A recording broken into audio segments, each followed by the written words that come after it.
First off, give everybody your name, please. Eric Phillips.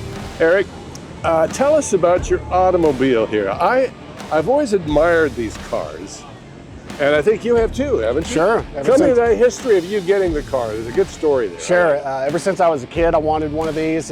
Growing up, I had Cutlass Supreme money. I didn't have Grand National money. And so I saw a girl in my high school get dropped off by her dad in one of these one day, and I didn't know what it was, but I was intrigued. And then we started showing up. Why were you intrigued? Just the way it looked, or what? The way it sounded. Oh, it sounded like nothing I've ever heard in my life. Is there any way, sometime during our interview here, you could, and look at this. Is this an optional item here? It is. I think it's required. Mandarin.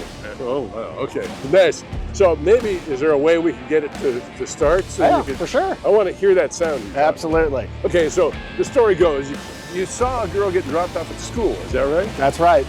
And I couldn't believe it. And then what happened? Well, I was asking my friends, I'm like, what is that? They're like, oh, that's a Grand National, and nobody really said anything about it. So then, me and my friends, we used to go to an undisclosed location in Huntsville, Alabama, and go racing on weekends. Undisclosed, that means it was not it was not a sanctioned place. NHRA, no sanction. No.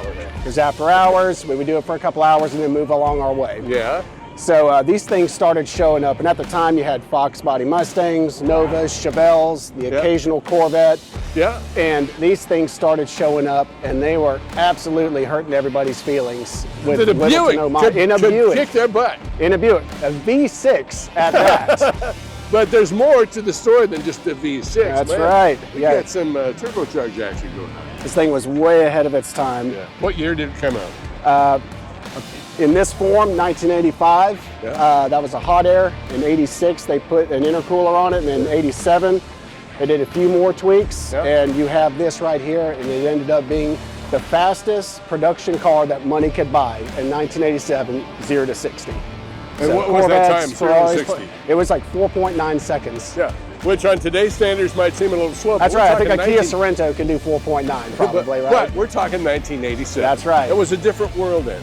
So the thing that's really cool about this car is the paint we're seeing on it came from the factory. This is an original paint This is an original paint job. Which is really cool. Have you been tempted to have it redone or not? I have, I kick it around every once in a while, and then I realize, I got kids at home, there's bikes and stuff, and I'm like, well, if they scratch this, it's not a big deal, but if you scratch a $20,000 paint job, that's going to be a problem. Right. And I've talked to so many guys, they're like, I wish I hadn't gotten my car painted. Really? Yeah, but No kidding.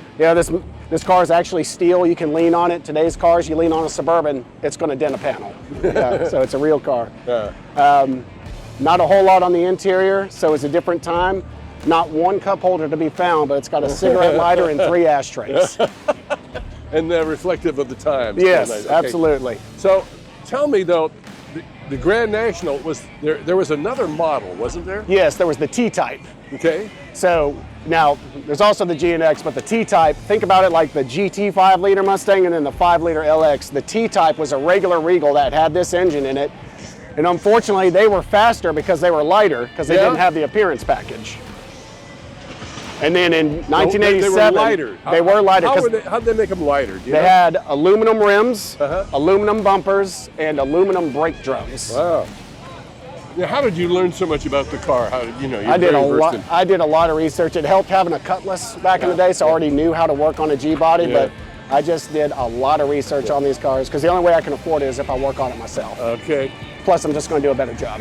And what's the reaction on the street with the car? Do people know that it's something special? They love it. It doesn't matter who you are, construction worker to doctor, everybody knows what this car is, and they love it. Fantastic. Now, I would imagine someone's asked you to sell the car. Yes. And what do you say to them? I say I'm taking it with me. That means it's not going to be for sale. That's right. Wow. This was a really kind of a lifelong goal of mine, was to own one of these. It's not the prettiest one out there, but it's mine. So. And it's, you have fun with it, you drive it. I do, 178,000 miles on this car. A lot of people have super low miles. I don't. Well, I'll tell you a story. I did a video when I was in Chicago, and they had one of these in a semi truck, all wrapped with the cellophane. It had never been put it on the street or Wow. not, you know.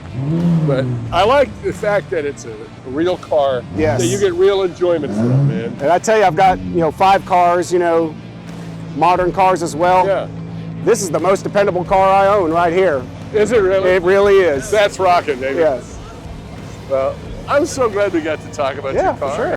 Now, you're nice to remind me, we did talk about the way it sounded. You were first attracted to that. That's right. I'm going to let you get in. I'm going to sneak around back so we can hear that thing when it fires up. Turbocharged Buick V6. All right.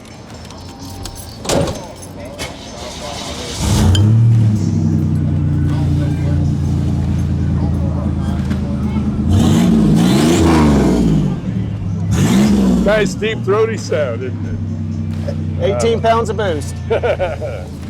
18 pounds, great.